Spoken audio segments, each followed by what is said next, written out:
Bismillahirrahmanirrahim. Assalamualaikum warahmatullahi wabarakatuh.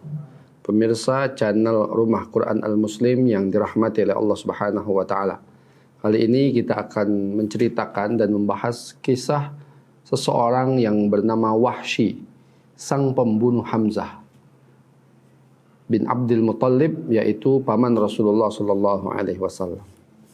Al-kisah ketika itu terjadi perang Uhud pada tahun ke-3 Hijriyah setelah Rasulullah SAW hijrah ke Madinah. Maka perang Uhud ini salah satu daripada tujuannya atau salah satu daripada yang membuat perang Uhud ini terjadi adalah karena orang-orang kafir Quraisy ingin membalas dendam mereka karena mereka menaruh dendam yang sangat besar karena kekalahan mereka di perang Badar. Maka ketika itu ada seorang wanita yang sangat menyimpan dendam kepada Rasulullah SAW dan para pasukannya. Yang sangat terkhusus sekali, dia sangat dendam dengan seseorang yang bernama Hamzah bin Abdul Muttalib. Wanita itu bernama Hindun binti Rabi'ah, istri daripada Abu Sufyan ibnul Harith, ya. Abu Sufyan. Maka Hindun binti Rabi'ah pengen sekali membunuh Hamzah bin Abdul Muttalib. Kenapa dia sangat ingin membunuh Hamzah bin Abdul Muttalib? Karena Hamzah lah yang membunuh Utsbah ibnu Rabi'ah, ya, ayah daripada Hindun binti Utsbah ini. Ya, jadi dia punya ayah namanya Utsbah bin Rabi'ah. Ini dibunuh oleh Hamzah di perang Badar. Maka dia menyimpan dendam yang sangat besar dan dia sudah bernazar bagaimanapun caranya dia ingin membunuh Hamzah karena Hamzah lah yang sudah membunuh ayahnya. Maka apa yang dilakukan oleh Hindun? Dia mengetahui di antara budak-budak Habasyah atau budak-budak Ethiopia yang ada di Mekah, ada seseorang bernama Wahsy. Wahsy ini seorang budak yang mempunyai kehebatan yang sangat unik. Apa itu? Dia pintar sekali di dalam menombak seseorang. Ya, dia ahli dalam menombak. Ya, bahkan dia bisa dari jarak jauh menombak satu lubang yang lubang itu bergerak-bergerak. Ya, tapi dari jarak jauh dia bisa tombak tepat mengenai lubang tersebut. Di beliau memang mempunyai keahlian itu, keahlian di dalam menombak.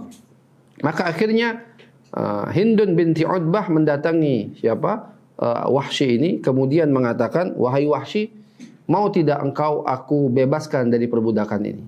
Kalau engkau mau aku bebaskan, maka dengan syarat engkau harus membunuh Hamzah bin Abdul Muttalib nanti di peperangan Uhud. Dan selain sebagai itu, sebagai balasan untuk engkau, selain engkau bebas dari budak ini, perbudakan ini, engkau juga akan mendapatkan perhiasan yang banyak." Dia kemudian melepaskan satu kalungnya yang sangat indah, yang sangat bagus, diberikan kepada Wahsy kalau dia mampu membunuh Hamzah bin Abdul Muttalib. Maka Wahsy bercerita, "Aku pergi ikut dalam peperangan Uhud bukan untuk berperang kepada baginda Nabi Muhammad sallallahu alaihi wasallam. Tapi aku pergi berperang hanya untuk membunuh Hamzah karena aku diberikan janji untuk dibebaskan kalau aku mampu membunuh Hamzah bin Abdul Muttalib," kata Wahsy. Maka akhirnya dia pergi dalam perang Uhud. Terjadilah perang Uhud tersebut, perang yang sangat besar sekali.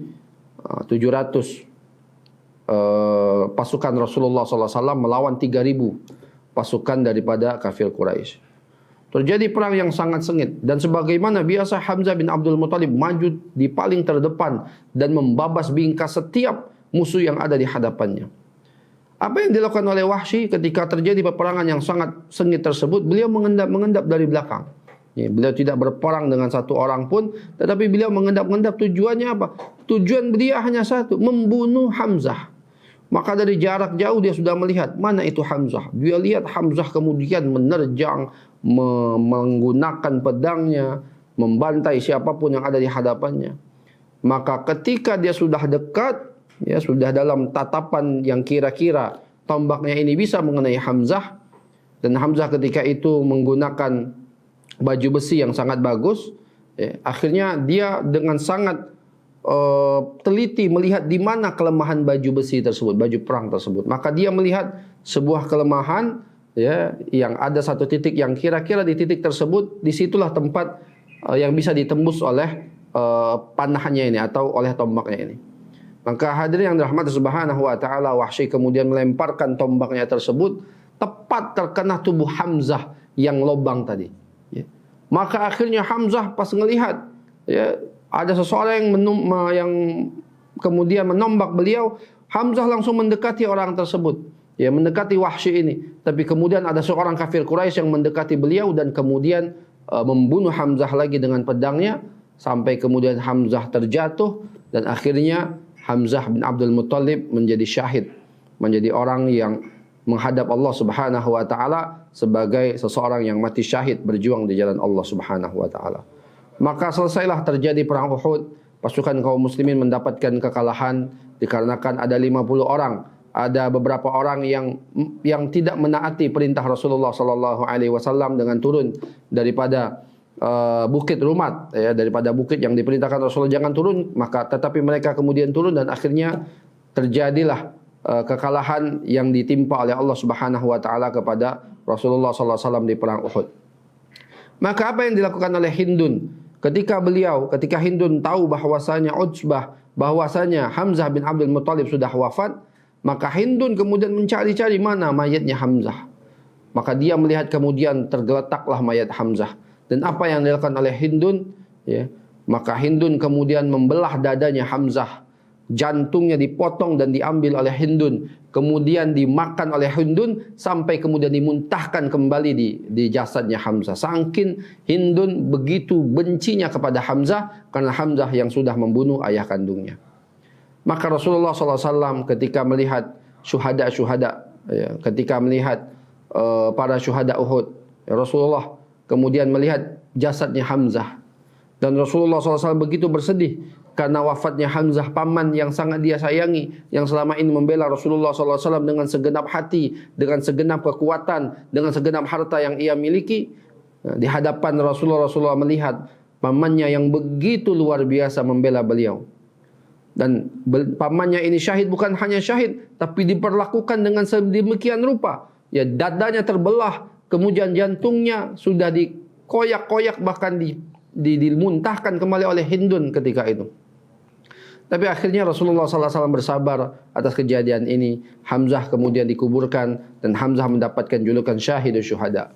Kemudian bagaimana dengan nasib si Wahsy yang sudah membunuh Hamzah? Akhirnya dia pulang ke Mekah dan dia dibebaskan sebagaimana janjinya Hindun. Hindun kemudian menepati janjinya. Dia dibebaskan dari perbudakan dan kemudian diberikan perhiasan yang sangat mahal tadi. Tinggallah Wahsy di kota Mekah dan dia tidak pernah sekalipun ikut dalam memerangi baginda Nabi SAW kecuali satu kali di perang Uhud ini. Maka setelah itu hadirnya mas sekalian, ya, terjadilah Fathu Mekah. Ya, Mekah akan ditaklukkan oleh Rasulullah SAW. Wahsy ketika itu beliau ketakutan. Ya. Wahsy sangat ketakutan. Dia tahu bahwasanya dosanya begitu besar. Dia telah membunuh orang yang begitu disayangi oleh baginda Nabi SAW. Maka apa yang dilakukan oleh Wahsy? Wahsy kemudian melarikan diri ke Taif. Ya, Wahsy kemudian melarikan diri ke Taif. Karena di Taif ketika itu dia masih aman karena penduduk Taif masih musyrik, belum masuk Islam. Sampai kemudian ada seorang delegasi Taif yang datang kepada baginda Nabi SAW dan akhirnya ya, Taif pun kemudian masuk Islam. Ya, semua penduduk Taif kemudian masuk Islam. Maka Wahsy ketakutan lagi. Dia ingin kabur lagi dari Taif. Pengen melarikan diri dari Taif, menyelamatkan nyawanya, menyelamatkan dirinya. Karena dia takut dibunuh oleh baginda Nabi SAW. Tapi kemudian ada orang menasihati Wahsy. Wahai Wahsy, engkau jangan takut. Muhammad itu seorang pemaaf. Apabila engkau datang kepada beliau, kemudian meminta maaf dan kemudian masuk Islam, niscaya Muhammad akan memaafkan engkau. Maka akhirnya nasihat orang ini diikutin oleh Wahsy. Dia datang kepada baginda Nabi SAW. Kemudian dia meminta maaf atas dosa-dosanya dan kemudian dia masuk Islam di hadapan baginda Nabi SAW. Maka Nabi ketika itu berkata kepada Wahsy, wahai Wahsy, coba ceritakan bagaimana engkau membunuh Hamzah. Maka diceritakanlah bagaimana dia membunuh Hamzah dengan kejinya. Maka Rasulullah sebagai seorang manusia, Rasulullah bersedih. Dia teringat kepada pamannya Hamzah yang begitu mencintai dia dan mendukung beliau. Maka akhirnya Rasulullah berkata, wahai Wahsy, setelah hari ini aku tidak ingin melihat mukamu lagi. Kenapa? Karena wajar, karena Rasulullah mungkin ketika melihat Wahsy dia teringat dengan pamannya yang luar biasa ini. Akhirnya Wahsy setelah hari itu tidak pernah sekalipun menampakkan dirinya di hadapan Rasulullah SAW. Karena dia malu dengan apa yang dia telah berbuat kepada pamannya baginda Rasulullah SAW. Maka Wahsy kemudian setelah wafatnya Rasulullah SAW, Wahsy mendengar ada orang-orang di Jazirah Arab yang murtad. Bahkan ada seseorang yang bernama Musailamah Al-Kadzab yang mengaku sebagai baginda Nabi SAW. Dia mengaku sebagai seorang nabi, ya, penerus daripada Nabi Muhammad SAW. Maka ketika itu Wahsy emosinya tergejolak. Dia katakan, aku harus membunuh seorang pendusta ini yang sudah mengaku sebagai seorang nabi. Padahal Nabi mengatakan Rasulullah SAW adalah penutup para nabi. Tidak ada nabi setelah Nabi Muhammad SAW. Maka Wahsy kemudian membawa tombak yang dulu dia pakai untuk membunuh Hamzah. Dia ikut dalam peperangan Riddah ini. Dia ikut dalam peperangan bersama Musailamah Al-Kadzab. Maka dia bawa tombak yang telah dia pakai untuk membunuh Hamzah. Dia lihat dari jauh di mana Musailamah Al-Kadzab. Sampailah dia melihat satu tempat. Musailamah Al-Kadzab sedang menggunakan kudanya bersama dengan beberapa orang yang menjaga beliau. Maka dari jarak jauh dicari oleh Wahsy di mana titik lemahnya Musailamah Al-Kadzab. Kemudian dilemparkan oleh Wahsy tombak tersebut. Dan kemudian tombak tersebut tepat mengenai Musailamah Al-Kadzab. Kemudian Musailamah jatuh daripada kudanya, beliau terbunuh, dan hal itu kemudian menyebabkan pengikut-pengikut Musailamah Al-Kadzab kemudian menyerahkan diri. Mereka mengaku kalah karena pemimpin mereka Musailamah Al-Kadzab sudah mati dibunuh oleh Wahsy. Maka Wahsy ketika itu mengatakan, dengan tombak ini dulu aku pernah membunuh manusia terbaik setelah Rasulullah SAW. Tetapi aku bersyukur dengan Allah, dengan tombak ini juga aku mampu membunuh manusia terburuk yang mengaku sebagai nabi setelah baginda Nabi Muhammad SAW. Itulah kisah Wahsy, seorang budak yang membunuh Hamzah bin Abdul Muttalib, tetapi ditutupi dengan kebaikan. Karena kemudian beliau membunuh manusia yang paling buruk di atas muka bumi, yaitu Musailamah Al-Kadzab yang mengaku dirinya sebagai nabi, penerus daripada Nabi Muhammad SAW. Dan yang mampu mengalahkan itu, yang mampu melakukan itu adalah Wahsy, yang mana beliau dulu pernah membunuh Hamzah bin Abdul Muttalib. Mudah-mudahan bermanfaat. Kita tutup sampai di sini. Akhirul kalam. Assalamualaikum warahmatullahi wabarakatuh.